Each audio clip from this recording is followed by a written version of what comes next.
Hi class, this is Will. The poem that I've selected was written by Oliver Wendell Holmes Sr. Oliver Wendell Holmes Sr. was born in Boston, Massachusetts in 1809 and died in 1894. He was also part of a very famous poet group called the Fireside Poets. His best-known piece was a poem called Old Ironsides, which was written about the USS Constitution. I was interested in his poetry because he first studied law at Harvard and then transferred into medical school, and that was very unique because he had a diverse interest in both literary and scientific worlds. His friend and famous author, Ralph Waldo Emerson, is credited with encouraging him to begin writing poetry. The poem I'm reading today is called The Old Man Dreams, which Holmes wrote in 1854.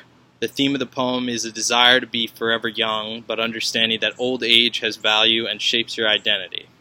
At the beginning of the poem, an old man reflects on his life and his desire to be young again. He would rather spend a short period of time being young than live out the rest of his years as a wise old man. He would give up his achievements, experience, and knowledge for the chance to be young again. The poem then proceeds to dive into the man's dream, with him speaking to an angel. Having heard his request, the angel offers to make him young again, asking if there's anything he wants to bring with him. The man requests that his wife and children be brought with him. At this, the angel reminds the man that it is impossible to both be a boy and a father. The man then wakes from his dream, laughing, and realizes he would rather be a father and a gray-haired king than a young boy again.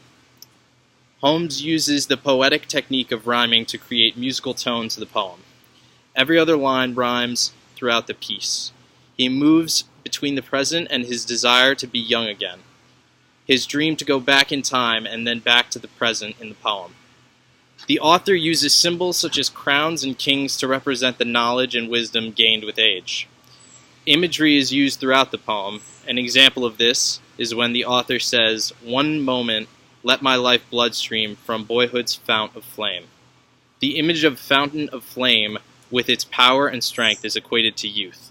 I thought that Holmes' poem was also about the consequences of our decisions. When the angel offers to make him young, the angel says, "But is there nothing in thy track to bid thee fondly stay?" Which makes the man realize, if he was young again, he would lose the people most important in his old life. Decisions and options that are too good to be true probably are. And I believe that is why the man is laughing when he wakes from his dream. In society, we are constantly facing decisions that will affect our lives in the future, and this poem conveys that we shouldn't have any regrets about our choices at the end of the road. We should just enjoy what has come from those decisions. The theme of desiring to be young is present in our society today. We value youth, strength, and physical beauty. This class is focused on how people's identities are shaped by their past experiences, and I think this poem highlights that if we turn back the clock and erase our history to be young again, we also erase our identity of who we are in the present.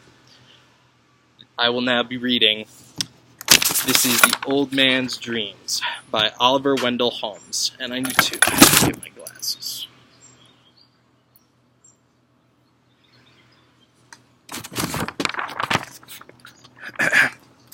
Oh, for 1 hour of youthful joy, give back my 20th spring. I'd rather laugh a bright-haired boy than reign a gray-beard king. Off with the spoils of wrinkled age, away with learning's crown. Tear out life's wisdom-written page, and dash its trophies down. One moment let my lifeblood stream from boyhood's fount of flame. Give me one giddy, reeling dream of life all love and fame. My listening angel heard the prayer, and calmly smiling said, "If I but touch thy silvered hair, thy hasty wish hath sped. But is there nothing in thy track to bid thee fondly stay, while the swift seasons hurry back to find the wished-for day? Ah, truest soul of womankind, without thee what were life? One bliss I cannot leave behind, I'll take my precious wife." The angel took a sapphire pen and wrote in rainbow dew, "The man would be a boy again, and be a husband too.